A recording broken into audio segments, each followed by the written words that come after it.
নমস্কাৰ স্বাগতম এয়া হৈছে সুপাৰ প্ৰাইম ষ্টুডিঅ'ত মই প্ৰাঞ্চল আৰু মনিতে এক ব্ৰেকিং নিউজ হোলীৰ আনন্দৰ মাজতে মহানগৰীত এক চাঞ্চল্যকৰ ঘটনা দীঘলী পুখুৰীত এগৰাকী যুৱতীৰ মৃতদেহ উদ্ধাৰ হৈছে ৰহস্যজনক অৱস্থাত উদ্ধাৰ যুৱতীগৰাকীৰ মৃতদেহ মৃত যুৱতীগৰাকীৰ ঘৰ মহানগৰীৰ হাতগাঁৱত আজি পুৱাৰ পৰা নিৰুদ্দেশ হৈ আছিল যুৱতীগৰাকী হোলীৰ আনন্দ উৎসাহৰ মাজতে গুৱাহাটী মহানগৰীত এক চাঞ্চল্যকৰ ঘটনা সংঘটিত হৈছে দীঘলী পুখুৰীত এগৰাকী যুৱতীৰ মৃতদেহ উদ্ধাৰ হৈছে ৰহস্যজনক অৱস্থাত উদ্ধাৰ হৈছে যুৱতীগৰাকীৰ মৃতদেহ মৃত যুৱতীগৰাকীৰ ঘৰ মহানগৰীৰ হাতগাঁৱত আজি পুৱাৰে পৰা নিৰুদ্দেশ হৈ আছিল যুৱতীগৰাকী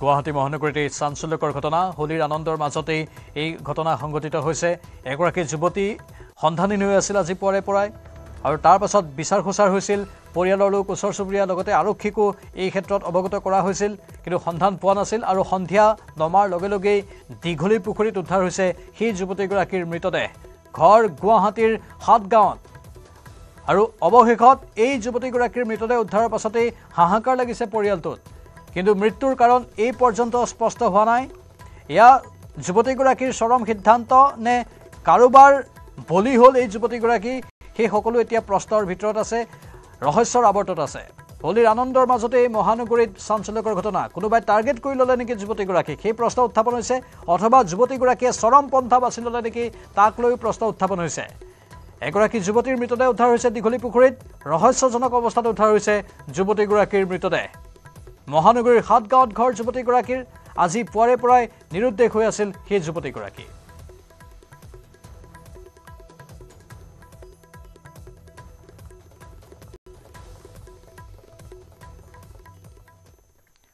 হুৰাৰ বাবে অমানিশা নামি আহিল নলবাৰীৰ এটা পৰিয়াললৈ হুৰা পাই স্বামীৰ বৰ্বৰ নিৰ্যাতনৰ ফলত মৃত্যুক আঁকোৱালি ল'লে পত্নীসহ এটি কণমানি কন্যাই ঘটনাটো নলবাৰীৰ বাউখিয়াপাৰাৰ স্বামীৰ নিৰ্যাতন সহিব নোৱাৰি তিনি সন্তানসহ মহিলাগৰাকী ঘৰ এৰি যাবলৈ গৈছিল মাতৃগৃহলৈ কিন্তু সন্তানসহ দিশহৰা হোৱা মহিলাগৰাকীয়ে পথতে চলালে আত্মহত্যাৰ চেষ্টা তিনি সন্তানসহ মহিলাগৰাকীয়ে ৰেলৰ আগত পৰি আত্মহত্যাৰ চেষ্টা চলায় চলন্ত ৰেলৰ খুন্দাত মৃত্যুক আঁকোৱালি লয় প্ৰায় 5 বছৰীয়া কন্যা সন্তানসহ সেই মহিলাগৰাকীয়ে ৰেল চালকজনৰ তৎপৰতাত অৱশ্যে প্ৰাণ ৰক্ষা পৰে দুই সন্তানৰ ৰেল ট্ৰেকত মাতৃ আৰু তিনি সন্তানক দেখি দূৰৈৰ পৰা দেখে ৰেল চালকক আৰু চালকে ৰেল ৰখাই পৰিয়ালটোক ৰক্ষা কৰাৰ চেষ্টা কৰে যদিও মহিলা আৰু এটি সন্তান ৰেলৰ খুন্দাত মৃত্যুমুখত পৰে ৰেলখন ৰখোৱাত দুই কিশোৰক উদ্ধাৰ কৰে ৰেল চালকজনৰ এই তৎপৰতাক প্ৰশংসা কৰিছে স্থানীয় লোকে চৰিয়া গাঁৱৰ নৃপেন দাস নামৰ লোকজনৰ পত্নী আছিল মৃত মহিলাগৰাকী এই ঘটনাৰ পিছতে পলায়ন কৰে স্বামী নৃপেন দাসে খুৰাৰ বাবে থানবান হৈ গ'ল এই পৰিয়ালটো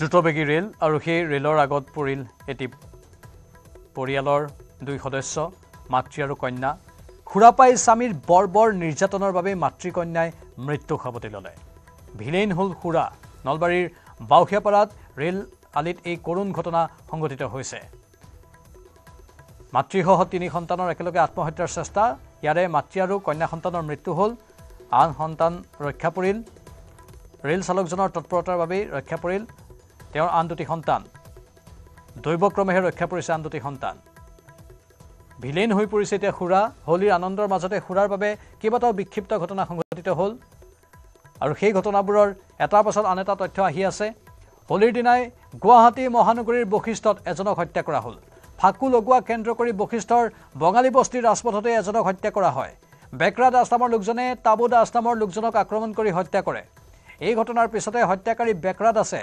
সংকটজনক অৱস্থাত তাবু দাসক GMCHলৈ লৈ যায় কিন্তু চিকিৎসকে তাবু দাসক মৃত ঘোষণা কৰাত ঘটনাস্থলীৰ পৰা পলায়ন কৰে বেকৰা দাসে ইপিনে হত্যাকাণ্ড সংঘটিত স্থানত পুনৰ তীব্ৰ উত্তেজনাৰ সৃষ্টি হয় শিৱা ওৰফে নৃপেন চন্দ্ৰ দেৱ নামৰ এজনে তাণ্ডৱ চলায় শিৱা নামৰ যুৱকজনে পুনৰ চুৰিৰে আক্ৰমণ কৰে এজনক শিৱা নামৰ যুৱকজনো তাবু দাসৰ হত্যাকাণ্ডৰে জড়িতৰ অভিযোগ উত্থাপন হৈছে খুৰাৰ বাবে এনে ঘটনা সংঘটিত হোৱা বুলি প্ৰত্যক্ষদৰ্শীয়ে অভিযোগ কৰিছে ল'ৰাজনক আৰু ছোৱালীটোক মোমাকৰ ঘৰলৈ লৈ যাম বুলি লৈ আহিছিল, লৈ আহি ইয়াত ছুইচাইড কৰিলে। ল'ৰাজন প্ৰথমতে ৰক্ষা পৰিল। ৰেলৰ ড্ৰাইভাৰজনে ৰেলখন ৰখাবলৈ বহুত কষ্ট কৰি তাৰমানে বহুত আগৰ পৰা ব্ৰেক মাৰি আহিছিল, হৰ্ণ দি ব্ৰেক মাৰি আহিছিল, স্থানীয় লোকে দেখা পোৱা মতে, মোক কোৱা মতে। কিন্তু দুৰ্ভাগ্যৰ বিষয়, তেওঁ ৰেলখন ৰখাব নোৱাৰিলে। যদিও তেওঁৰ বোধহয় তেওঁৰ যত্নৰ বাবে, তেওঁৰ কষ্টৰ বাবে বোধহয় ল'ৰাজনে মানে প্ৰাণ ৰক্ষা পৰিল। আৰু ল'ৰাজনক তেওঁলোকে ৰেলখন ইয়াৰ পৰা গৈ অলপ আগত ৰখি ল'ৰাজনক ৰেলৰ পৰা তেওঁ ৰেল লাইনৰ পৰা নমাই তেওঁ পথাৰত থৈ গৈছে। ইতিমধ্যে গুৱাহাটীৰ বশিষ্ঠৰ ঘটনা আমি আপোনালোকক জনাইছোঁ। তাবু দাস নামৰ এজনৰ হত্যা কৰা হ'ল। অভিযুক্ত দুজনক গ্ৰেপ্তাৰ কৰিছে অৱশ্যে মহানগৰ আৰক্ষীয়ে। 3 যুৱকে তাবু দাসক হত্যা কৰাৰ অভিযোগ উত্থাপন হৈছে। দীপেন চন্দ্ৰ দেৱ আৰু সুভাষ ৰয় নামৰ 2 অভিযুক্তক গ্ৰেপ্তাৰ কৰা হৈছে। আনহাতে বেকৰা দাস নামৰ আন এজন অভিযুক্ত এই পৰ্যন্ত পলাতক অৱস্থাত আছে। পূব গুৱাহাটীৰ ডিচিপি মৃণাল ডেকাই এই তথ্য জনাই সংবাদমেলযোগে। ঘটনাৰ ইতিমধ্যে বিৱৰণী আমি আপোনালোকৰ সন্মুখত আগবঢ়াইছোঁ। কেনেধৰণে এই ঘটনা সংঘটিত হ'ল, ভিলেন হৈ পৰিছে সুৰা, নিচাসক্ত অৱস্থাতে এই ঘটনাটো সংঘটিত কৰিলে। হোলীৰ আনন্দৰ মাজতে সুৰাৰ বাবে সংঘটিত হ'ল কেইবাটাও বিক্ষিপ্ত ঘটনা, আৰু তাৰে ভিতৰত এইটো অন্যতম। হোলীৰ দিনাই গুৱাহাটী মহানগৰীৰ বশিষ্ঠত এজনক হত্যা কৰা হ'ল। ফাকু লগোৱা কেন্দ্ৰ কৰি বশিষ্ঠৰ বঙালী বস্তিৰ ৰাজপথতেই এজনক হত্যা কৰা হয়। বেকৰা দাস নামৰ লোকজনে তাবু দাস নামৰ লোকজনক আক্ৰমণ কৰি হত্যা কৰে। ঘটনাৰ পিছতে হত্যাকাৰী বেকৰা দাসে সংকটজনক অৱস্থাত তাবু দাসক পাছত GMCHলৈ লৈ যায়। কিন্তু চিকিৎসকে তাবু দাসক মৃত ঘোষণা কৰাত ঘটনাস্থলীৰ পৰা পলায়ন কৰে বেকৰা দাসে। ইপিনে হত্যাকাণ্ড সংঘটিত হোৱা স্থানত পুনৰ তীব্ৰ উত্তেজনাৰ সৃষ্টি হয়। শিৱা ওৰফে নৃপেন চন্দ্ৰ দেৱ নামৰ এজনে তাণ্ডৱ চলায়। শিৱা নামৰ যুৱকজনে পুনৰ চুৰিৰে আক্ৰমণ কৰে এজনক। শিৱা নামৰ যুৱকজনো তাবু দাসৰ হত্যাকাণ্ডৰে জড়িতৰ অভিযোগ উত্থাপন হৈছে। সুৰাৰ বাবে এনে ঘটনা সংঘটিত হোৱাৰ গুৰুতৰ অভিযোগ। ইফালে তাবু দাসৰ হত্যাত অভিযুক্ত দুজনক ইতিমধ্যে মহানগৰ আৰক্ষীয়ে গ্ৰেপ্তাৰ কৰিছে।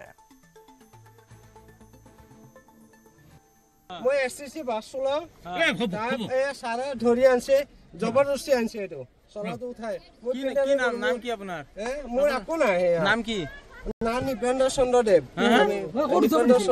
হোলী খেলতে আমি গম নাপাওঁ যে কেতিয়া মাৰিছে কেতিয়া হয়তো মই একোৱে গম নাপাওঁ। খালি চাইছোঁ, গম পাইছোঁ কি আহি পেলাই তাবু দা বোলে এনেকৈ কৰি আছে, তেতিয়াহে গম পাইছোঁ আমি। বেলেগে কাৰ্য কৰিব খুজি আছিল, তাৰপিছত সি কৈছে কাৰ্য নকৰিবি, কাৰ্য কৰিলে বেয়া হ'ব, কথাটো ভাল নহয় এইবিলাক। এই কথা কোৱাৰ লগে লগে সেই ল'ৰাটো বোলে মাৰি দিছে। তাবু পেইণ্টৰ কাম চাম কৰে, এই ৰঙৰ কাম চাম এইবিলাক কৰে। 4জন মানে বন্ধু আছিলে, যিয়ে এজন ড্ৰাইভাৰ, বাকীকেইজন পেইণ্টাৰ। তেওঁলোকৰ মাজত হোলী খেলি আছিলে। হোলী খেলাৰ সময়ত তেওঁলোকৰ মাজত এক কাজিয়াৰ সূত্ৰপাত হয়। সেই কাজিয়াৰ সূত্ৰপাত হোৱাৰ পাছত বেকৰা নামৰ মানুহ এজনে, শংকৰ বিশ্বাস নামৰ মানুহ এজন, তেখেতো বঙালী বস্তিৰ হয়, অৰিজিনেল গোৱালপাৰা হয়, তেখেতক মাৰি দিয়াত তেখেতক ততাতৈয়াকৈ তেখেতেই হস্পিটেললৈ লৈ যায়। সেই হস্পিটেল লৈ যোৱাৰ পাছত তেখেতক GMCHত মৃত ঘোষণা কৰে। তাৰপাছত বেকৰাটো আপোনাৰ GMCHৰ পৰা নোহোৱা হয়, তাৰ পৰাই পলাই দিয়ে। কিন্তু তেখেতৰ লগত থকা আন 2জন সহযোগী দীপেন্দ্ৰ চন্দ্ৰ বিশ্বাস আৰু সুভাষ ৰয়, তেওঁলোক 2জনক আটক কৰা হৈছে। বৰ্তমান বেকেৰাক বিচাৰি থকা হৈছে, তেওঁকো সোনকালে পোৱা যাব। ইফালে সুৰাৰ বাবে মহানগৰীৰ পাথৰকুঁৱেৰীতো সংঘটিত হয় হুলস্থুলীয়া পৰিৱেশ। পাথৰকুঁৱেৰীৰ জয় হনুমান মিষ্টান ভাণ্ডাৰ নামৰ এখন হোটেলত সুৰাপাইৰ এটা উদণ্ড দলে তাণ্ডৱ চলায়। প্ৰথম অৱস্থাত নুনমাটি আৰক্ষীক প্ৰহাৰ কৰাক কেন্দ্ৰ কৰি ভয়ংকৰ ঘটনাটোৰ সূত্ৰপাত হয়। আৰক্ষীক সহায় কৰিবলৈ অহা পাথৰকুঁৱেৰীৰ সাগৰিকা বিবাহ ভৱনৰ তলত থকা মিষ্টান ভাণ্ডাৰ নামৰ হোটেলৰ গৰাকী জয়ন্ত তালুকদাৰক আৰক্ষীৰ সন্মুখতে গুৰুলকৈ প্ৰহাৰ কৰি মূৰ ফালি দিয়ে। লগতে সুৰাপাই যুৱকৰ দলটোৱে হোটেলৰ চকী, মেজ, আচবাব ভাঙি লণ্ডভণ্ড কৰে। পিছত নুনমাটি আৰক্ষীয়ে উত্তেজনাময় পৰিস্থিতি নিয়ন্ত্ৰণ কৰে। এই ঘটনা সন্দৰ্ভত ভুক্তভোগী জয়ন্ত তালুকদাৰে অভিযুক্ত বিশ্বজিৎ দাস, অজিত বাহাদুৰ, সুৰেশ ৰায়, গুলশান সিং, দেৱেশ ৰায়, গৌতম ৰায়সহ 12জন যুৱকৰ বিৰুদ্ধে নুনমাটি থানাত এজাহাৰ দাখিল কৰিছে। এজাহাৰৰ ভিত্তিত আৰক্ষীয়ে থানাত এটা গোচৰ ৰুজু কৰি ইতিমধ্যে 6জন যুৱকক আটক কৰিছে। আন কেইজন উদণ্ড যুৱকৰ সন্ধানত আৰক্ষীয়ে তদন্ত অব্যাহত ৰাখিছে। কি লাগিছে সেইটো গম নাপাওঁ। মই পিছত আহি পালোঁ। আহি পোৱাৰ পিছত মই দেখিলোঁ এইটো বস্তু এনেকৈ পৰিৱেশ। ল'ৰাকেইটা মানুহখিনি ভৰ্তি হ'ল গোটেইখিনি, মই দেখিলোঁ। তাৰপিছত ভিডিঅ'টো চালোঁ। তাৰপৰা আপোনাৰ বিশ্বজিৎ দাস নামৰ ল'ৰাটোৱে মোক ফোন মাৰিছিল, স্কুলতে পালোঁ। মই ইয়াক কল বেক কৰিলোঁ। মই যেতিয়া থানালৈ গৈ আছিলোঁ, তাৰপৰা কল বেক কৰিলোঁ। সি মোক ক'লে, এতিয়া আপুনি কি কৰিব? মই কৈছোঁ, তোমালোকে যিটো কৰিলা দোকানৰ ভিতৰত সোমাই, মইতো বেয়া পালোঁ। কাৰণ এনে তুমি কি লাগিছে কি লগা নাই মই সেইটো ক'ব নাযাওঁ। কিন্তু তুমি মানুহৰ ঘৰত সোমাই মাৰা আৰু দোকানৰ ভিতৰত এনেকুৱা প্ৰতিষ্ঠানত সোমাই কেনে মাৰা, আৰু তুমি মোৰ মাক আঘাত কৰিছা। তো গতিকে তোমালোকতো এৰি নিদিওঁ, তোমালোকৰ ওপৰত একশ্যন হোৱা। তাৰপিছত কি কৰি ল'ব বোলে, একো কৰিব নোৱাৰে, সেনেকৈ মোক কৈছে। আৰু তেতিয়া মই কৈছোঁ তোমালোকে ঠিক আছে তোমালোকে অকলে পাই কিনে মাৰিলাতো তোমালোককো চাই ল'ম বাৰু দেখা যাব তোমালোকৰ টাইম এনে ক'লোঁ আৰু হা যদি হেৰি আছে ধৰ্মস্থলী বাহিৰত ওলাব বুলি কৈছে তেতিয়া মই ক'লোঁ বাহিৰত মানে ক'ত যাব লাগে সি মোক কৈছে আহক 13 মানলৈ আহক ধৰ্মস্থলী প্ৰথমে ফোনটো কাটি দিলোঁ সেইবিলাক কথা পাতি লাভ নাই মই কথা ফোনটো কাটি দিলোঁ তাতে মোৰ অলপ কিছু ভইচ ক্লিপ আছে মানে আৰু কল ৰেকৰ্ডিঙৰ আৰু তাৰপিছত মই থানা গুচি গ'লোঁ থানাত গৈ পিনে এফআইআৰ দিলোঁ যিহেতু আইনগতভাৱে মই যাব বিচাৰিছিলোঁ হোলীৰ আনন্দৰ মাজতে গুৱাহাটী মহানগৰীত এক চাঞ্চল্যকৰ ঘটনা সংঘটিত হোৱাৰ খবৰ আমি জনাই আছো দীঘলী পুখুৰীত এগৰাকী যুৱতীৰ মৃতদেহ উদ্ধাৰ হৈছে ৰহস্যজনক অৱস্থাত উদ্ধাৰ হৈছে যুৱতীগৰাকীৰ মৃতদেহ মৃত যুৱতীগৰাকীৰ ঘৰ মহানগৰীৰ হাটগাঁৱত আজি পুৱাৰে পৰা নিৰুদ্দেশ হৈ আছিল সেই যুৱতীগৰাকী আনুমানিক বয়স 25 বছৰমান হ'ব বুলি কোৱা হৈছে অৱশ্যে সঠিক তথ্যখিনি আমি আহৰণ কৰিবলৈ চেষ্টা কৰিম আমাৰ সাংবাদিক ইতিমধ্যে উপস্থিত হৈছে গোটাত বিৰিঞ্চি ডেকা কি আছে অধিক তথ্য নিশ্চয় প্ৰাঞ্জল যে আছে কিছু সময়ৰ পূৰ্বে যি এইটো এটা আচলতে যথেষ্ট কৰুণ ঘটনা বুলি ক'ব লাগিব দীঘলী পুখুৰীত আচলতে এগৰাকী যুৱতী যিগৰাকী যুৱতী হাটগাঁৱৰ হয় আৰু তেওঁৰ নামটো ইতিমধ্যে আৰক্ষী সূত্ৰই প্ৰকাশ কৰিছে যে দীপশিখা নাথ বুলি আৰু তেওঁলোকৰ পিতৃ মাতৃৰ লগত যিহেতু কিছু সময়ৰ পূৰ্বে কথা পাতিছিলোঁ কৈছিল যে তেওঁ মানসিকভাৱে আছে কিছু অসুস্থ আছিল সেই যুৱতীগৰাকী গতিকে কি কাৰণত কেনেদৰে পুৱাৰ পৰা যিহেতু নিৰুদ্দেশ হৈ আছিল তাৰপাছত কেনেধৰণে আহি দীঘলী পুখুৰীৰ পানীত আহি পৰিল সেইটোৱে যিহেতু আৰক্ষীয়ে তদন্ত কৰিব এই মুহূৰ্তত যিহেতু আৰক্ষী ফৰেনচিকৰ দল সকলোখিনি ইয়াত আহি উপস্থিত হৈ তন্নতন্নকৈ মৃতদেহ পৰীক্ষা কৰিছে যে কিবা আঘাতৰ চিন আছে নেকি বা অন্য কিবা তেনেকুৱা সন্দেহজনক কিবা আছে নেকি আৰু যিহেতু এই মুহূৰ্তত আৰক্ষীয়ে তদন্ত অব্যাহত ৰাখিছে পাণবজাৰ থানাৰ OC আছে এই মুহূৰ্তত মই তেওঁৰ লগত কথা পাতিব খুজিম যে প্ৰাৰম্ভিক যিটো অনুসন্ধান কি পাইছে আপোনালোকে একচুৱেলি আপোনাৰ মিচিং আছিলে আপোনাৰ হাটগাঁৱত অলৰেডি এণ্ট্ৰি আছিলে তো আমি জাষ্ট পাইছোঁ এতিয়া চাই আছে ফৰেনচিক টীম আহিছে তাৰপিছত কিবা ছাছপেক্টেড কিবা আছে নেকি এতিয়া ক'ব পৰা নাই ফৰেনচিকৰ টীম আছে স্পেচিয়েলাইজ টীম আছে তেওঁলোকে চাব তাৰপিছত যেনেকৈ অপিনিয়ন হয় মানসিকভাৱে কিছু অসুস্থ আছে নাই সেইটো মই গম পোৱা নাই এতিয়ালৈকে নিশ্চয়কৈ যিহেতু তদন্ত যিহেতু এটা প্ৰাথমিক পৰ্যায়তে আছে গতিকে তদন্ত যিহেতু কৰি আছে তেওঁলোকৰ পৰিয়ালৰ লোক আহিছিল পৰিয়ালৰ লোক আচলতে শোকত সেইখিনি সময় ভাগি পৰিছিল তৎসত্বেও পিতৃয়ে কিন্তু এটা কথা কৈছে যে তেওঁ মানসিকভাৱে কিছু অসুস্থ হৈ আছিল আৰু যাৰ ফলত আজি পুৱাৰ পৰাই তেওঁলোকে বিচাৰি ফুৰিছিল বিচাৰি পোৱা নাছিল আৰু ফলশ্ৰুতি হাটগাঁও আৰক্ষী থানাত তেওঁলোকে এখন এজাহাৰ দিছিল নিৰুদ্দেশ সম্পৰ্কীয় আৰু সেইখিনিৰ আৰক্ষীয়ে যেতিয়া তদন্ত কৰি আছিল ঠিক সেই সময়তে এই খবৰটো আহিছিল যে দীঘলী পুখুৰীত উদ্ধাৰ হৈছে এগৰাকী যুৱতীৰ মৃতদেহ যে 25 বছৰীয়া এগৰাকী দীপশিখা নাথ তেওঁৰ মৃতদেহ উদ্ধাৰ হৈছে বুলি এটা খবৰ আহিছিল তেতিয়াই আচলতে তেওঁলোকৰ পিতৃ মাতৃক খবৰ দিয়া হ'ল তেওঁলোকৰ যি ফটো আছে সেই ফটো যিহেতু চাৰিওফালে চাৰ্কুলেট কৰি দিয়া হৈছিল যে সেই যুৱতীকে তাৰপিছতে তেওঁলোকৰ পৰিয়ালৰ লোক আহি ইতিমধ্যে কিছু সময়ৰ পূৰ্বে চিনাক্ত কৰিছে যে সেইগৰাকীয়ে তেওঁলোকৰ জীয়ৰী দীপশিখা নাথ হয় আৰু এই মুহূৰ্তত ফৰেনচিক CID দল যিহেতু উপস্থিত হৈছে যে সেই সকলোখিনি পৰীক্ষা তন্নতন্নকৈ কৰিছে যাতে কোনো খুঁত নাথাকে তদন্তত যে কিবা কোনো লোকে হয়তো কিবা আক্ৰমণ কৰিছিল নেকি বা কিবা আঘাতৰ চিন আছে সকলোখিনি এই মুহূৰ্তত পৰীক্ষা কৰি আছে কিছু সময়ৰ পাছত যিহেতু মৰণোত্তৰ পৰীক্ষাৰ বাবে GMCHৰ মৰ্গলৈ প্ৰেৰণ কৰিব তাৰ পাছত স্পষ্ট হ'ব আচলতে যুৱতীগৰাকীৰ মৃত্যুৰ আঁৰত তেওঁ আচলতে আত্মহত্যা কৰিছিল নে কোনো লোকে তেওঁক ইয়ালৈ লৈ আহি ইয়াত পেলাই দিছিল সেই সকলোখিনি কথা কিন্তু এই মুহূৰ্তত আচলতে সঠিককৈ একো ক'ব পৰা নাযায় সঠিককৈ একো ক'ব পৰা নাযায় কিন্তু দীঘলী পুখুৰীত আহি যুৱতী এগৰাকী পানীত উপঙি থকাটো অলপ আচৰিত নহয়নে তাত যিহেতু আমি জানো নিৰাপত্তা বাহিনীও থাকে ব্যক্তিগত নিৰাপত্তাৰক্ষী তাত কৰ্মৰত মানুহো থাকে কেনেধৰণে হ'বলৈ পালে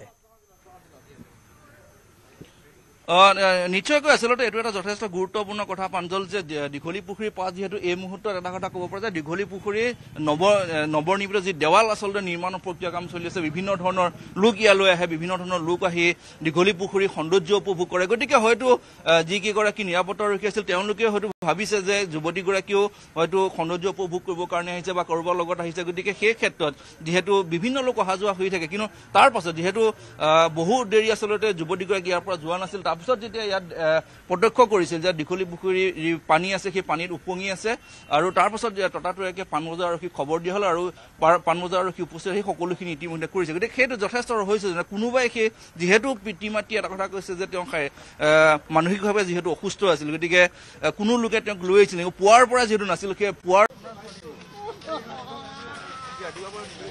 ৰাতিপুৱা হেৰাইছিলে নেকি ৰাতিপুৱা 5টা বজাত হয় আপোনাৰ কোন জেগাত ঘৰ কিমান বয়স 25 বছৰ কি সন্দেহ হয় আপোনাৰ আৰু এয়া আমি দীঘলী পুখুৰীৰ পাৰৰ পৰা বিশেষ সম্প্ৰচাৰ আগবঢ়াইছোঁ। এগৰাকী যুৱতীৰ মৃত্যু হৈছে ৰহস্যজনক অৱস্থাত দীঘলী পুখুৰীত উপঙি থকা অৱস্থাত মৃতদেহটো উদ্ধাৰ কৰা হৈছে। যুৱতীগৰাকীৰ পিতৃ মাতৃৰ ভাষ্য আহিছে। মাতৃ কান্দোনত ভাগি পৰিছে আৰু পিতৃয়ে কৈছে পুৱা 5 বজাৰ পৰাই সন্ধানহীন হৈ আছিল। পুৱা 5 বজাৰ পৰা সন্ধানহীন হৈ আছিল। সাতগাঁও থানাত এজাহাৰ দাখিল কৰিছিল আৰু সেই এজাহাৰৰ ভিত্তিত আৰক্ষীয়ে তদন্তও আৰম্ভ কৰিছিল। কিন্তু হঠাৎ সন্ধিয়াৰ ভাগত এই খবৰটো আহিল যে দীঘলী পুখুৰীৰ উপঙি থকা অৱস্থাত দীঘলী পুখুৰীত মৃতদেহ উদ্ধাৰ হৈছে যুৱতীগৰাকীৰ। পুনৰ বীৰেন সিং সৈতে যোগাযোগ স্থাপন কৰিম, কাৰণ সাতগাঁও থানাৰ আৰক্ষী যিগৰাকী ভাৰপ্ৰাপ্ত আৰক্ষী বিষয়া আছে তেওঁ বৰ্তমান আহিছে তালৈ। আমি অধিক তথ্য আহৰণ কৰিবলৈ চেষ্টা কৰিম। এয়া স্বাভাৱিকতে অত্যন্ত এক ভয়ংকৰ ঘটনা আৰু কৰুণ ঘটনা। হোলীৰ আনন্দৰ মাজতে এই ঘটনা সংঘটিত হৈছে গুৱাহাটী মহানগৰীত। ধাৰাবাহিকভাৱে যুৱতীৰ মৃত্যু হৈ আছে এইখন গুৱাহাটীত, আৰু আজি পুনৰ হোলীৰ দিনাই এই যুৱতীগৰাকীৰ মৃত্যু হৈছে। মানসিকভাৱে কিছু সুস্থিৰ নাছিল বুলি কোৱা হৈছে যুৱতীগৰাকীৰ পিতৃৰ তৰফৰ পৰা। কিন্তু কেনেধৰণে আহিল যুৱতীগৰাকী তালৈ, বা দীঘলী পুখুৰীত পানীত পৰাৰ সময়ত কোনেও দেখা নাছিল নেকি, সেই প্ৰশ্নটো বাৰে বাৰে উত্থাপন হৈছে। বীৰেন সিং, আৰু কিবা নতুন তথ্য আছে?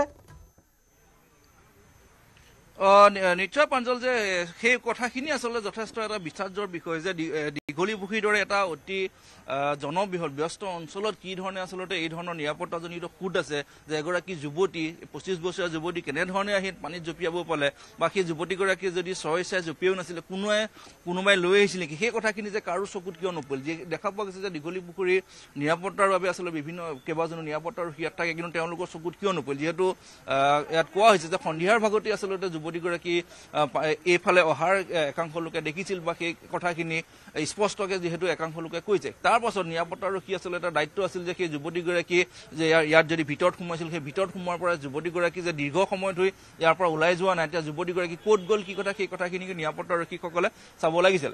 একে সময়তে ইয়াত যিহেতু কিছু দেৱাল নিৰ্মাণৰ কামো চলি আছে, বিভিন্ন ধৰণৰ লোক ইয়াত যিহেতু আহে, বা ইয়াত যিসকল কৰ্মচাৰী আছে বা শ্ৰমিক আছে তেওঁলোকো অহা যোৱা কৰিছে, কিন্তু কাৰো কিয় চকুত নপৰিল। কিছু সময়ৰ পূৰ্বে আচলতে যেতিয়া পানীত উপঙিল তেতিয়াহে আচলতে একাংশ লোকৰ চকুত পৰিল আৰু পাণবজাৰ থানাক লগে লগে খবৰ দিয়া হ'ল। গতিকে এই মুহূৰ্তত যিহেতু মহানগৰ আৰক্ষীৰ শীৰ্ষ বিষয়াসকলে যিহেতু উপস্থিত হৈছে, যিগৰাকী ADCP চেণ্ট্ৰেলৰ তেওঁ আহি উপস্থিত সকলোখিনি আচলতে ইয়াত নিৰীক্ষণ কৰিছে। পিতৃ মাতৃ আহি যিহেতু পৰিচয় তেওঁলোকে চিনাক্ত কৰিছে যে তেওঁলোকৰে সেইগৰাকী দীপশিখা নাথে যে হয় তেওঁলোকৰে জীয়ৰী, সেই কথাখিনি স্পষ্ট কৰিছে। আৰু ফৰেনচিকৰ দল CID দল আহি ইয়াত সকলোখিনি তন্নতন্নকে চাইছে যে সেই মৃতদেহত কিবা আঘাতৰ চিন আছিল নেকি, কোনোবাই কিবা ধৰি বান্ধি কিবা তেনেকুৱা চিন আছে নেকি, সকলোখিনি যিহেতু পৰীক্ষা কৰিছে। এই মুহূৰ্তত আমি পোনপটীয়াভাৱে দেখাইছোঁ যে দীপশিখা নাথৰ মৃতদেহ এই মুহূৰ্তত মৰণোত্তৰ পৰীক্ষাৰ বাবে ইয়াৰ পৰা এতিয়া লৈ যোৱা হ'ব। আৰু যিহেতু যিখিনি যে ফৰেনচিকৰ দলে যিখিনি কৰিব লগা আছে সকলোখিনি কৰা হৈছে, আৰক্ষীৰ ফালৰ পৰা যিখিনি প্ৰাথমিক অনুসন্ধান সেইখিনি কৰিব লগা আছে। ইতিমধ্যে ইয়ালৈ সাতগাঁও থানাৰ যিগৰাকী ভাৰপ্ৰাপ্ত বিষয়া আহি আছে, যে তেওঁৰ থানাত যিহেতু এটা মিচিং কেছ হৈছিল, যে নিৰুদ্দেশৰ এটা এজাহাৰ যিহেতু আজি পুৱাৰ ভাগত দি আছিল, যিহেতু পিতৃয়ে এটা কথা কৈছে যে 5 বজাৰ পৰাই আচলতে নোহোৱা হৈ আছিল ঘৰৰ পৰা। গতিকে তাৰ পাছত যে 5 বজাৰ পৰা সন্ধিয়া 12 ঘণ্টা সময়ত যে আৰক্ষীয়ে আচলতে সেই এজাহাৰখনৰ ভিত্তিত কি ধৰণে আচলতে তদন্ত কৰিল, যে ক'ত আছে কিবা বিচাৰ খোজাৰ কৰিছিল নে নাই, তেওঁলোকে যিখিনি ফৰ্মেলিটিজ সেইখিনি কৰিছিল সেইখিনিও এটা তদন্তত আহিব। গতিকে এই মুহূৰ্তত স্পষ্টকৈ আচলতে ক'ব পৰা নাযায় এয়া আচলতে আত্মহত্যা নে হত্যা, কোনো লোকে আনি ইয়াত পেলাই দিলে, সেই কথাখিনি স্পষ্টকৈ ক'ব নাই। সকলোখিনি যেতিয়া মৰণোত্তৰ পৰীক্ষাৰ প্ৰতিবেদন বা এইখিনি বাকীখিনি ৰিপৰ্ট আহিব, তাৰ পাছত স্পষ্ট হ'ব যে আচলতে দীপশিখা নাথৰ এই মৃত্যুত, এই ৰহস্যজনক মৃত্যুৰ আঁৰত প্ৰকৃততে কি। যিহেতু মানসিকভাৱেও তেওঁ সুস্থিৰ নহয়, হয়তো তেনেকুৱা কোনোবা কিবা কাৰণতো হয়তো দীঘলী পুখুৰীৰ পাৰত আত্মহত্যা কৰিব পাৰে, তেনেধৰণৰ এটা দিশো যিহেতু আৰক্ষী সূত্ৰই কৈছে। গতিকে এই মুহূৰ্তত আৰক্ষী যিহেতু প্ৰাথমিক অনুসন্ধান চলি আছে, গতিকে কিছু হয়তো কাইলৈ দিনৰ ভাগত সেই কথাখিনি স্পষ্ট হ'ব যে ইয়াৰ অন্তৰালত আচলতে কি আছে। ধন্যবাদ বীৰেন সিং। আমি পুনৰবাৰ পিতৃৰ ভাষ্য শুনাইছোঁ।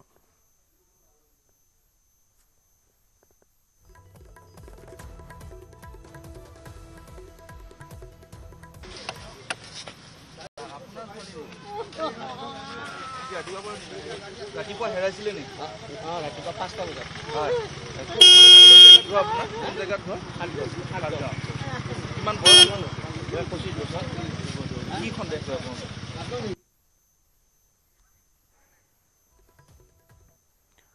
সুৰা আৰু আৰক্ষীৰ দুৰ্বল ভূমিকাৰ বাবে যোৰহাটতো একাংশ সুৰাপায়ীয়ে বিশৃংখল পৰিৱেশৰ সৃষ্টি কৰে। একাংশ যুৱক যুৱতীয়ে পথৰ কাষতে মুকলিকৈ সুৰাপান কৰাটো যোৰহাটত এতিয়া অতিকৈ সুলভ। ফাকুৱাৰ দিনটোতো যোৰহাট নগৰত দেখিবলৈ পোৱা গ'ল উশৃংখল পৰিৱেশ। মুকলিকৈ সুৰাপান কৰি একাংশ যুৱকে ৰাজপথত চলোৱা তাণ্ডৱত ত্ৰাহি মধুসূদন সোঁৱৰিব লগা হ'ল সাধাৰণ লোকে। যোৰহাটৰ JPRত এনে একাংশ উদণ্ড যুৱকৰ মাৰপিটৰ ঘটনাত অতি গুৰুতৰভাৱে আহত হৈছে এজন যুৱক CCTVত বন্দী হৈছে গা হিয়ৰি যোৱা এই ঘটনাৰ সমগ্ৰ দৃশ্য খুৰামত্ত কেইজনমান যুৱকৰ আক্ৰমণৰ বলি হৈ বৰ্তমান সংকটজনক অৱস্থাত চিকিৎসাধীন হৈ আছে এই যুৱকজন কাজিয়াৰ পিছত বিয়েৰৰ বটলেৰে আক্ৰমণ কৰা ডিঙিত গুৰুতৰভাৱে আঘাত পাই পথৰ ওপৰতে পৰি ৰয় যুৱকজন আক্ৰমণৰ বলি হোৱা যুৱকজন ফাঁচি আলিৰ দীপ বৰা বুলি জানিব পৰা গৈছে প্ৰত্যক্ষদৰ্শীৰ ভাষ্য অনুসৰি যিজন যুৱক আক্ৰমণৰ বলি হ'ল সেই যুৱকজনে 5 যুৱকৰ কাজিয়া ভাঙিবলৈ সেই ঠাইত উপস্থিত হৈছিল ইফালে ঘটনাৰ পিছত আৰক্ষীয়ে আটক কৰিছে দুজন যুৱকক যিটোলৈ মাৰিছে বিয়েৰ বটলে মাৰিছে বিয়েৰ বটলে মাৰি ইয়াত কাটিছে আৰু কটাৰ লগে লগে ল'ৰাটোক আমি লৈ গ'লোঁ প্ৰশাসনক ফোন কৰাৰ লগে লগে আমাৰ প্ৰশাসন আহি তেওঁলোক আহি পেলাই এখন বলেৰত প্ৰশাসনৰ মানুহে তেওঁক ল'ৰাটোক মেডিকেললৈ লৈ গৈছে হোলীৰ আনন্দৰ মাজতে গুৱাহাটী মহানগৰীত একাংশৰ চৰম উদ্ভণ্ডালি তিনিটা স্থানত সংঘটিত হ'ল অপ্ৰীতিকৰ পৰিস্থিতি ৰক্তাক্ত হৈ পৰিল গণেশগুৰি আৰু কাহিলীপাৰাৰ ৰাজপথ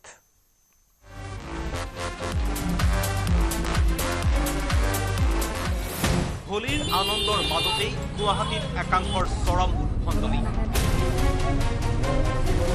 গুৱাহাটী মহানগৰীৰ তিনিটাকৈ স্থানত সংঘটিত হ'ল অপ্ৰীতিকৰ পৰিস্থিতি প্ৰচণ্ড মাৰপিট অশ্লীল গালি-গালাজ সুৰাপাৰীয়ে খেলিমেলি লগালে হোলীৰ আনন্দ সুৰাপাৰীৰ বাবেই গুৱাহাটীৰ কেইবাটাও স্থানত সংঘটিত হ'ল মাৰপিটৰ ঘটনা পৰিস্থিতি নিয়ন্ত্ৰণৰ বাবে আহিব লগা হ'ল আৰক্ষী ফাঁচীবজাৰ গণেশগুৰি কাহিলীপাৰাত প্ৰচণ্ড মাৰপিটৰ ঘটনা ব্যস্ত ৰাজপথতেই প্ৰচণ্ড কাজিয়াত লিপ্ত হ'ল সুৰাৰ ৰাগীত মাতাল একাংশ উদণ্ড যুৱক যুৱতী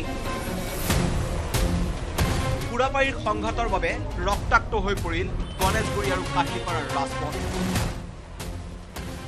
ইফালে হোলীৰ আনন্দৰ মাজতেই ফাঁচীবজাৰতো প্ৰচণ্ড মাৰপিটৰ ঘটনা সুৰাৰ ৰাগীত মাতাল হৈ একাংশই সৃষ্টি কৰিলে অপ্ৰীতিকৰ পৰিস্থিতিৰ বাটৰুৱাৰ গালৈ ফাকু ছটিওৱাক কেন্দ্ৰ কৰি সংঘাতৰ সূত্ৰপাত পিছত পাণবজাৰ আৰক্ষীয়ে নিয়ন্ত্ৰণলৈ আনিলে পৰিস্থিতি আৰক্ষীয়ে আটক কৰি থানালৈ আনে কেইবাজনো উদণ্ড যুৱকক প্ৰচণ্ড মাৰপিটক লৈ ফাঁচীবজাৰত দীৰ্ঘ সময় উত্তেজনা হোলীৰ নিশা মহানগৰী কমাৰ্চ পইণ্টতো তীব্ৰ উত্তেজনা ৰাজপথত উদ্ভণ্ডালি চলালে কমাৰ্চ কলেজৰ একাংশ সুৰামত্ত ছাত্ৰই ঋষি বৰুৱা নামৰ এজন পত্ৰশিল্পীকো আক্ৰমণ কৰাৰ অভিযোগ একাংশ উদণ্ড ছাত্ৰৰ বিৰুদ্ধে 8-10জনীয়া এটা যুৱকৰ দলে ৰদেৰে চলাইছিল ভয়ংকৰ আক্ৰমণ মাৰপিটটো মানে বগৰাই বিৰাৰ মৰাৰ নিচিনা হৈছে চানমাৰী থানাত একশ্যন ল'ম বুলি কৈছে তাৰে এজনটো মোৰ বেয়া লাগিছে এজন ডক্টৰ ওলাইছে ডক্টৰ মানে ফিজিঅ'থেৰাপিষ্ট হয় আৰু নেক্সট টাইম নকৰোঁ বুলি এখন লিখি দিব লাগিব কাৰণ মই য'ত ঘূৰি ফুৰোঁ মই শ্ব' কৰি ফুৰোঁ ৰাস্তাত যদি ধৰি পেলাই মোক যদি কিবা কৰে তেতিয়া মই অকলে থাকিম ন এইদৰে হোলীৰ দিনটোত একাংশ সুৰামত্ত যুৱক যুৱতীয়ে গুৱাহাটীৰ ঠায়ে ঠায়ে সৃষ্টি কৰিলে অপ্ৰীতিকৰ পৰিস্থিতিৰ bureau report news 18 Assam north east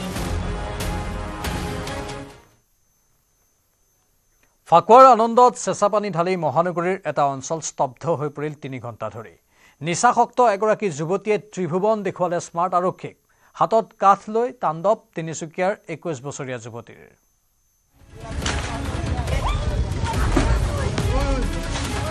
অভাৱনীয় অকল্পনীয় অনাহুত এগৰাকী যুৱতীৰ বাবে স্তব্ধ হেজাৰজনৰ পথ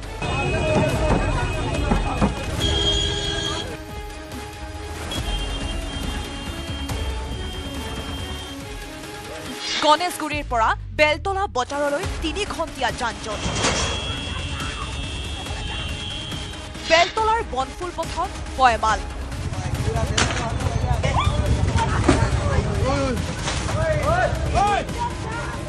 ঘৰলৈ উভতা মানুহৰ বাবেও বন্ধ পথ 2খনকৈ এম্বুলেন্স যান-জঁটত আবদ্ধ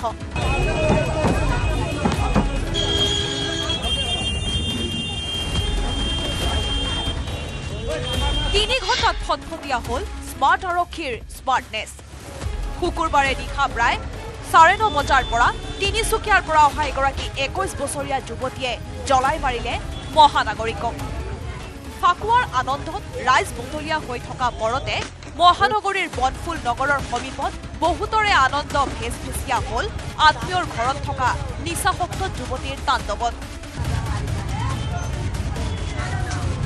প্ৰথমে দৃশ্যবোৰ চাওক।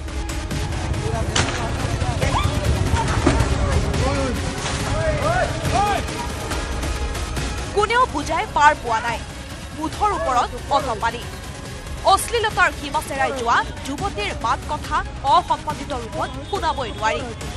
আজত ঘটনাত স্তম্ভিত প্ৰত্যক্ষদৰ্শী।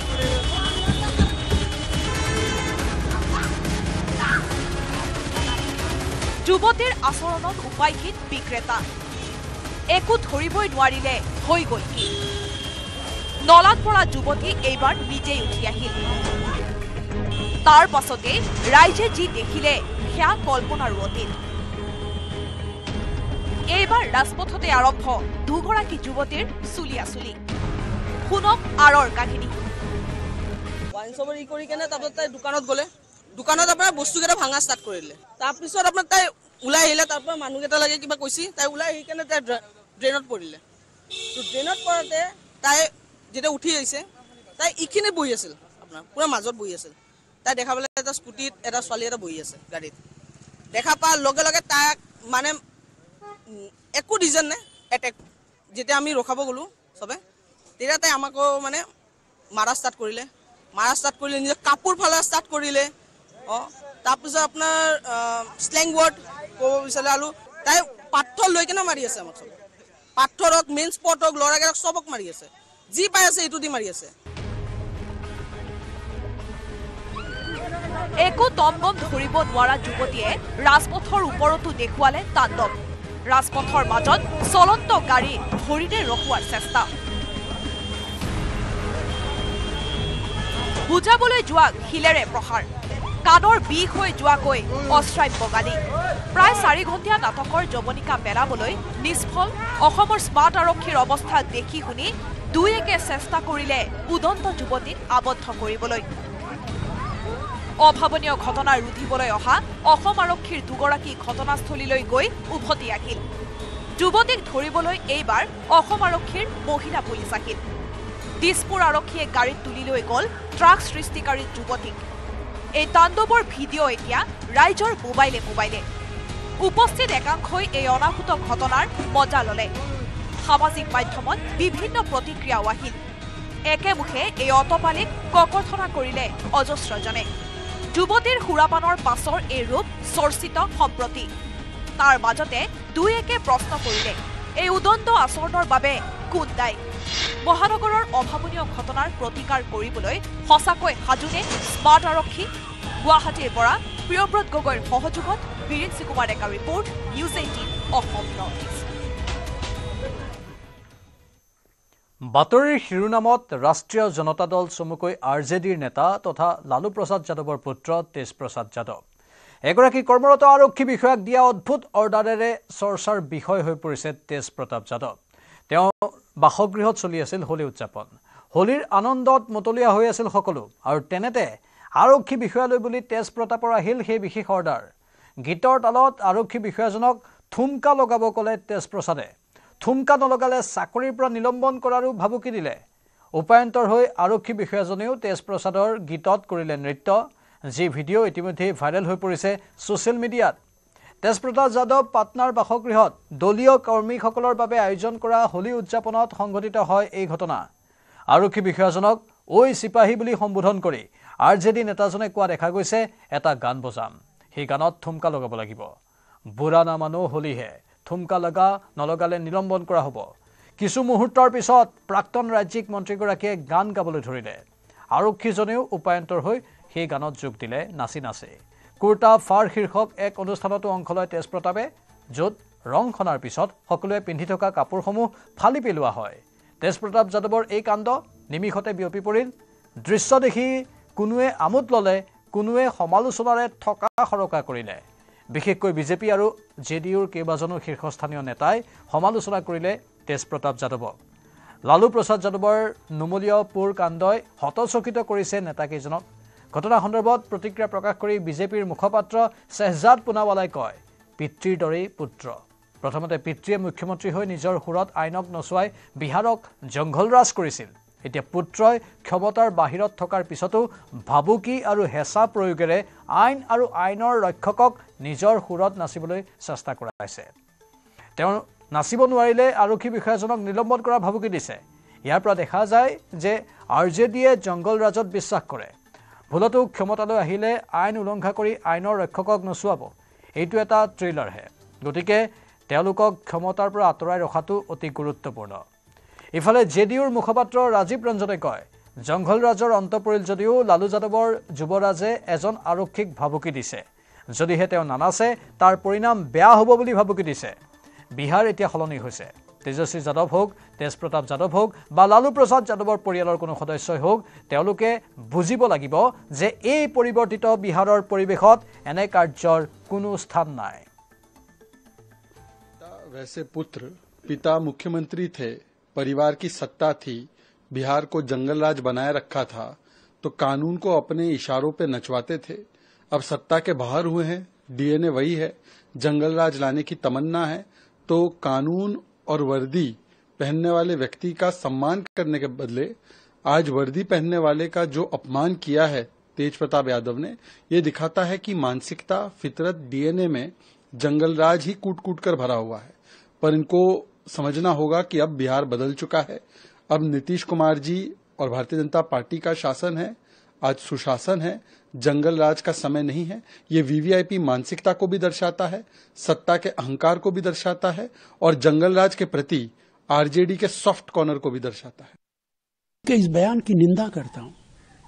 एक तो उनको इख्तियार नहीं है कि वो कैसे उसे सस्पेंड करेंगे, लेकिन किसी भी पुलिस वाले से इस तरीके की बात करना ये दुर्भाग्यपूर्ण है और उनके खिलाफ कानूनी कार्रवाई की। 400 বছৰ পিছত বীৰ লাচিতৰ নামৰ ৰাজ্যত হ'ল বৃহৎ অনুষ্ঠান। দেৰগাঁৱত লাচিত বৰফুকন পুলিচ একাডেমীৰ নৱনিৰ্মিত ভৱন উদ্বোধনী অনুষ্ঠানত এই মন্তব্য কৰে মুখ্যমন্ত্ৰী হিমন্ত বিশ্ব শৰ্মাই।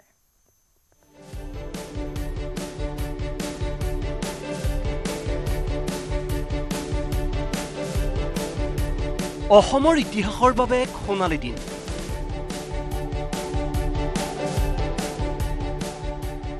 চাৰিশ বছৰৰ পিছত বীৰ লাচিতৰ নামত ৰাজ্যত হ'ল এক বৃহৎ অনুষ্ঠান। শনিবাৰে দেৰগাঁৱত লাচিত বৰফুকন পুলিচ একাডেমীৰ নৱনিৰ্মিত ভৱন উদ্বোধনী অনুষ্ঠানত এই ঘোষণা মুখ্যমন্ত্ৰী হিমন্ত বিশ্ব শৰ্মাৰ। আজি 400 বছৰৰ পিছত প্ৰথমবাৰৰ বাবে অসমত আমি লাচিত বৰফুকনৰ নামত এটা সুন্দৰ অনুষ্ঠান নিৰ্মাণ কৰিবলৈ সক্ষম হৈছো।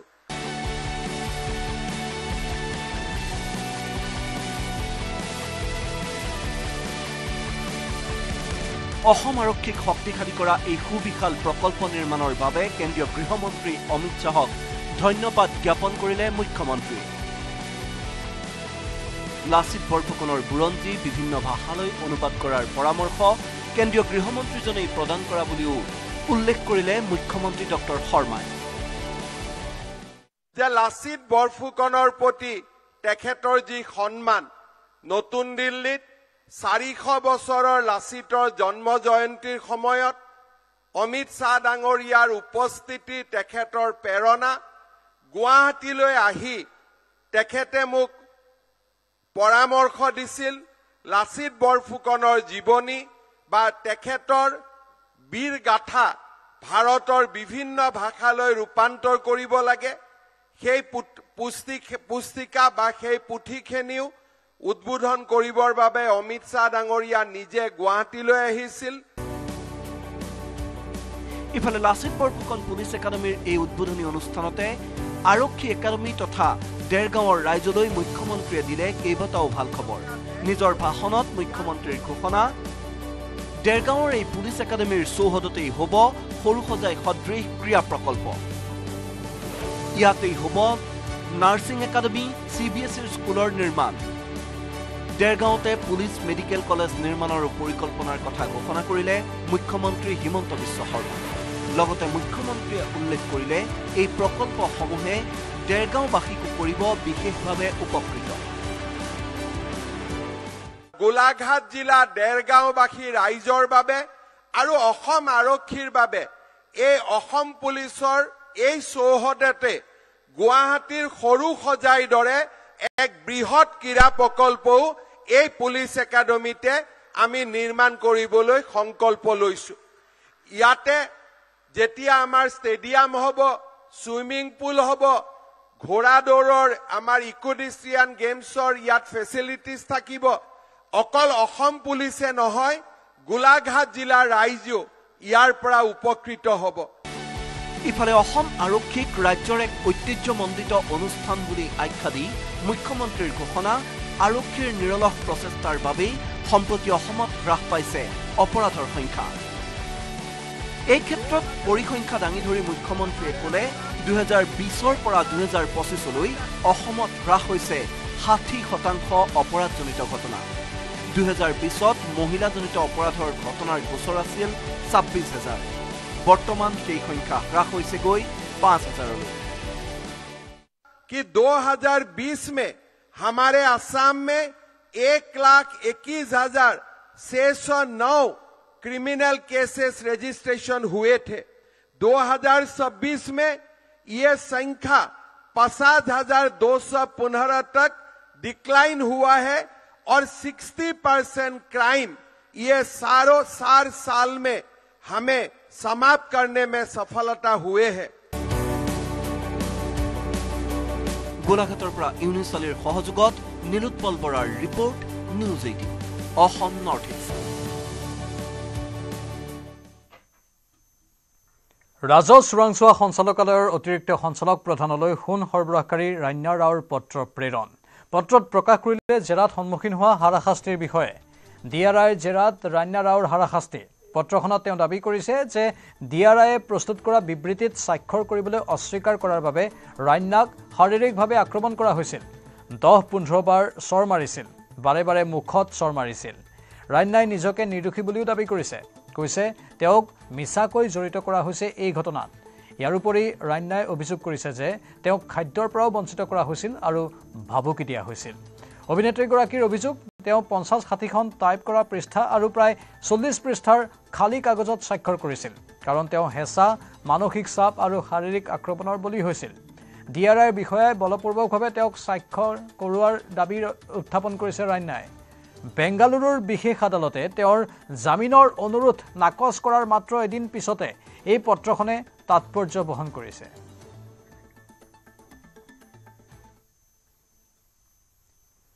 নগাঁও কৰয়নী বাৰগঞা মন্দিৰত মুখ্যমন্ত্ৰী হিমন্ত বিশ্ব শৰ্মা। দ্বাদশ হেজাৰী ভাওনা মহোৎসৱ অনুষ্ঠানত অংশগ্ৰহণ মুখ্যমন্ত্ৰীগৰাকীৰ।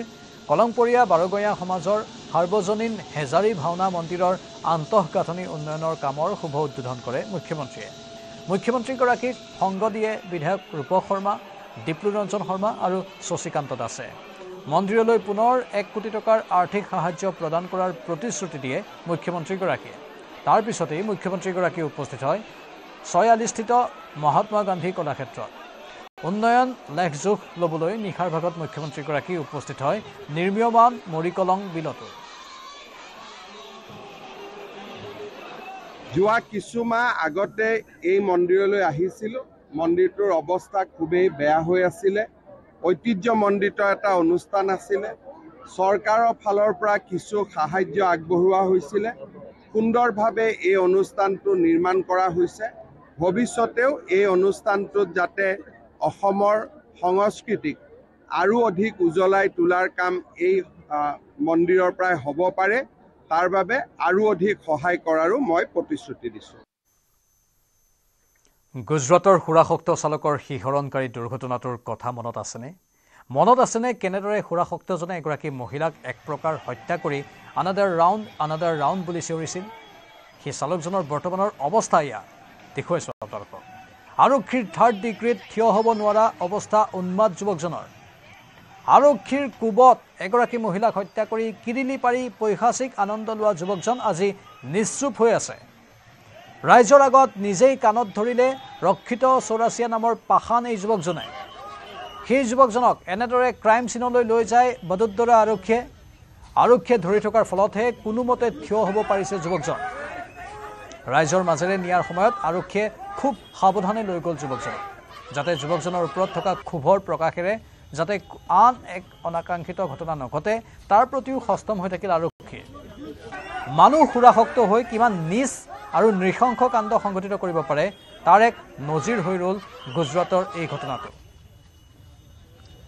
গুজৰাটৰ বদোদৰাৰ কাৰেলিবাগৰ ৰাজপথত সৰাপাই যুৱকজনে দেখুৱাইছিল অটপালি আৰু একেদিনাই গুজৰাটৰ বাষ্ট্ৰলত দেখা গৈছিল একাংশ উদণ্ড যুৱকৰ উদ্ভণ্ডালি নিশা ৰাজপথত অটপালি দেখুৱাইছিল উদণ্ড যুৱকৰ দলে আহমেদাবাদৰ ২ নম্বৰ শাশ্বত ছ'চাইটিৰ সন্মুখত ১৫ পৰা ২০ জনীয়া যুৱকৰ চূড়ান্ত উদ্ভণ্ডালি দেখিবলৈ পোৱা গৈছিল সেই যুৱক কেইজনৰ অৱস্থাও এতিয়া তথৈবচ ৰাইজৰ আগতেই আটকাধীন উদণ্ড যুৱকৰ দলটোক উদ্ধাই মুদ্ধাই লাঠিৰে কোবালে যুৱককেইজনক লাঠিৰ কোবত যুৱককেইজনে চিঞৰিছে কিন্তু আৰক্ষীও হাত সাৱটি বহি নাথাকিল একেৰাহে আৰক্ষীৰ লাঠিৰ কোব পিঠিত পৰিল এই যুৱককেইজনৰ উল্লেখযোগ্য যে হাতে হাতে ডেগাৰ ৰড লাঠি আৰু ক্ৰিকেট বেট লৈ নিশা উদণ্ড যুৱকৰ দলটো আহিছিল এফালৰ পৰা মহতিয়াই গৈছিল পথৰ কাষত ৰখাই থোৱা গাড়ী আৰু বাইক ৰাজপথত চিঞৰ বাখৰ শুনি বেলকনিত ভিৰ লাগিছিল একাধিক এপাৰ্টমেণ্টত একাংশ প্ৰত্যক্ষদৰ্শীয়ে মোবাইলত বন্দী কৰিছিল বাষ্ট্ৰলৰ ৰাজপথৰ এই ধ্বংসলীলা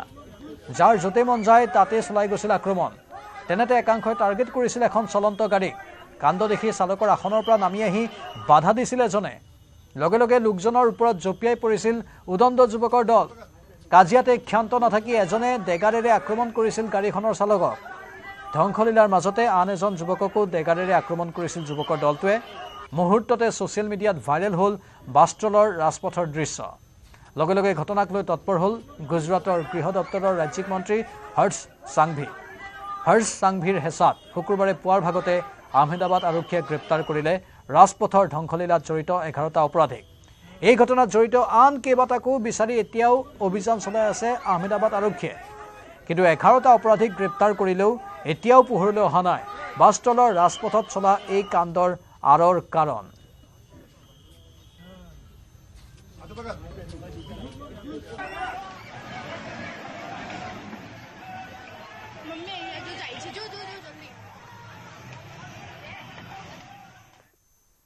সুপাৰ প্ৰাইমত এইখিনিতে সময় বাণিজ্যিক বিৰতিৰ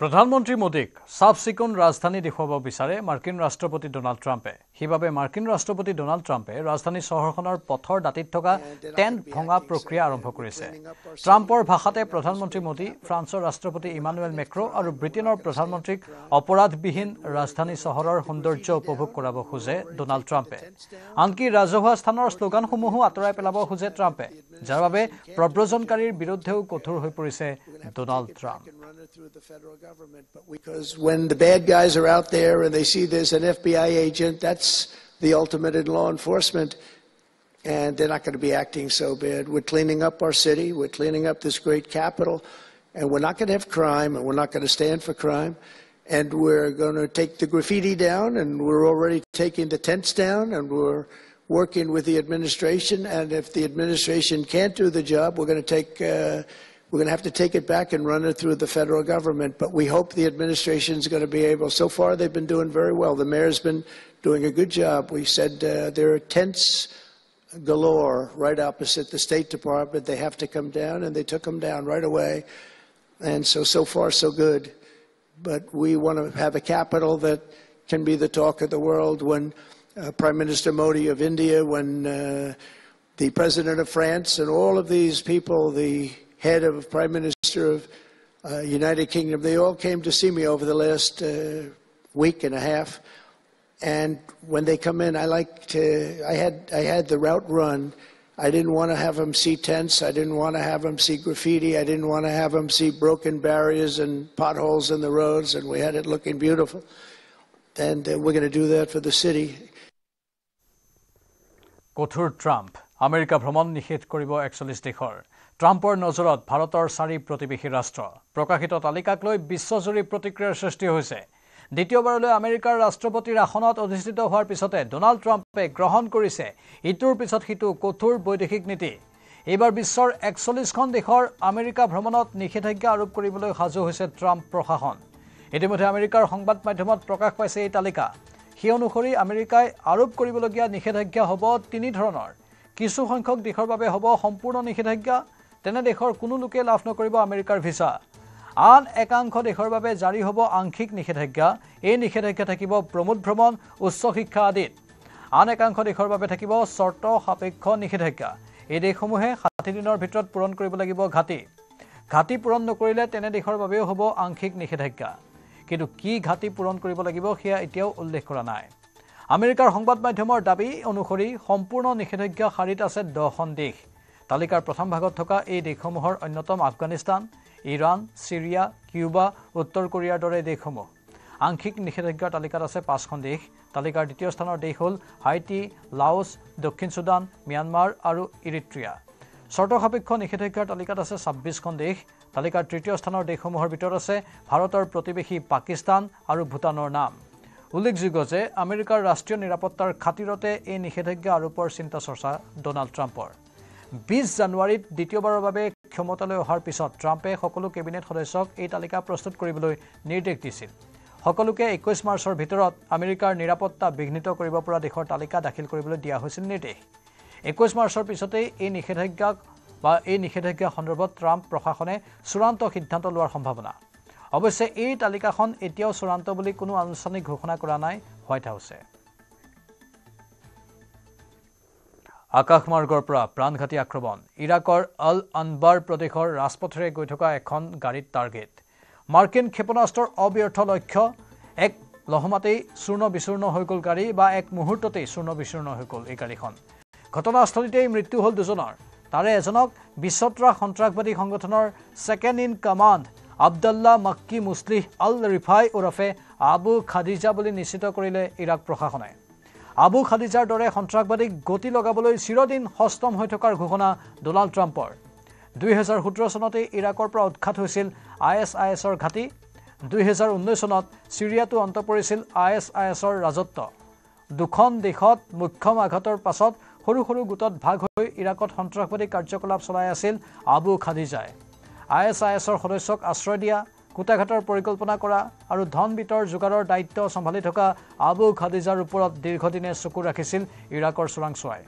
13 মাৰ্চৰ দিনা চোৰাংচোৱাৰ হাতত পৰিছিল নিশ্চিত তথ্য আল আনবাৰ প্ৰদেশৰ ৰাজপথেৰে আগবাঢ়িছে আবু খাদিজাৰ গাড়ী আৰু এই খবৰ পোৱা মাত্ৰকে হস্তম হ'ল ইৰাক আৰু আমেৰিকাৰ সেনা ক্ষেপণাস্ত্ৰসহ আকাশমাৰ্গলৈ উৰা মাৰিলে আমেৰিকান সেনাৰ বিমান আৰু ৰাজপথত চলন্ত গাড়ীৰ অৱস্থান নিশ্চিত হোৱাৰ পাছতে নিক্ষেপ কৰা হ'ল ক্ষেপণাস্ত্ৰ লক্ষ্যস্থানত আঘাত কৰা মাত্ৰকে প্ৰচণ্ড বিস্ফোৰণত উৰি গ'ল গাড়ী আৰু লগে লগে ইৰাক আৰু আমেৰিকান সেনাই ঘটনাস্থলীত উপস্থিত হৈ নিজৰ জিম্মালৈ ল'লে চূৰ্ণ বিচূৰ্ণ হৈ পৰা গাড়ীত থকা দুটা মৃতদেহ কিছুদিন পূৰ্বে আন এক আক্ৰমণৰ পৰা কাণে কাণ মাৰি হাৰি গৈছিল আবু খাদিজা পাছে সেইদিনাই আমেৰিকান সেনাই হাত কৰিছিল আবু খাদিজাৰ DNA বহন কৰা শৰীৰৰ অংশ বিশেষ আৰু সেইদিনা সংগ্ৰহ কৰা DNA চেম্পলৰ সৈতে 13 মাৰ্চত উদ্ধাৰ হোৱা এটা মৃতদেহৰ DNA মিলি যোৱাৰ লগে লগেই উৎফুল্লিত হৈ পৰিল ইৰাকী আৰু আমেৰিকান প্ৰশাসন ক্ৰমে নুমাব ধৰা ISISৰ বন্তিত তেল খলিতা দিয়া আবু খাদিজাৰ দৰে সন্ত্ৰাসবাদীক মখিমূৰ কৰাৰ পাছত সমুদায় ঘাটি উৎখাত কৰিবলৈ তৎপৰ হৈছে এতিয়াও ইৰাকত থকা 2500 আমেৰিকান সেনা আৰু এনেধৰণেই এটা সন্ত্ৰাসবাদীক নিধন কৰা হ'ল সন্ত্ৰাসবাদীটোক নিধন কৰিবলৈ কিমান কুট কৌশল অৱলম্বন কৰা হ'ল সেই আপোনালোকে শুনিলে আৰু বহু কষ্ট কৰি সন্ত্ৰাসবাদীটোক নিধন কৰা হ'ল একমাত্ৰ উদ্দেশ্য যাতে ISIS পুনৰ ঠন ধৰি উঠিব নোৱাৰে Islamic state for Iraq and সিৰিয়াই বিশ্বত কেনেধৰণে সন্ত্ৰাস লীলা চলালে বিগত সময়ছোৱাত সেয়া আমি দেখিবলৈ পাইছিলোঁ এতিয়া সেই ISIS যাতে আকৌ ঠন ধৰি উঠিব নোৱাৰে তাৰ বাবে এই বিশেষ উদ্যোগ আমেৰিকাৰ এয়া আছিল আজিৰ ছুপাৰ প্ৰাইম নমস্কাৰ